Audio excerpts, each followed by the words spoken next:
Elgeyo Marakwet ambapo hakimu mkuu katika mahakama ya Iten kaunti hiyo ya Elgeyo Marakwet Gladys Adhiambo ametaja kesi zinazoshughulikiwa nje ya mahakama maarufu kama kangaroo courts kuwa kikwazo kikuu katika upatikanaji wa haki kwa watoto katika kaunti hiyo.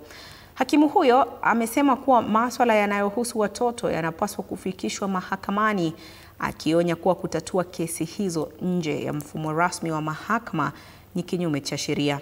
Ameonya kuwa yeyote atakayebainika kuendesha au kushiriki katika kesi nje ya mahakama atachukuliwa hatua kali za kisheria. Ile changamoto tuko nayo ambayo inafanya kesi za watoto zisikamilishwe kwa muda ambao unafaa. Unapata kwamba kuna wale ambao wanahitilafiana na kesi za watoto.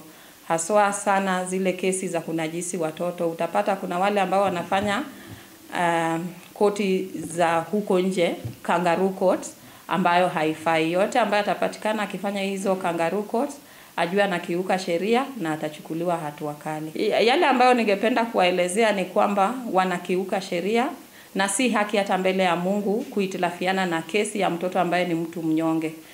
Kuweka kangaroo court kwa kesi za watoto haifai, inakiuka sheria na inazuia watoto kupata haki yao.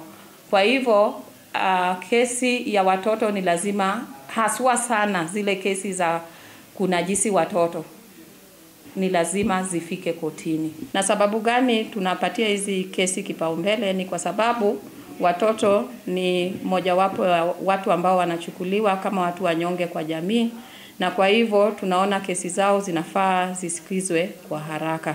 Tumeanzisha alternative justice systems.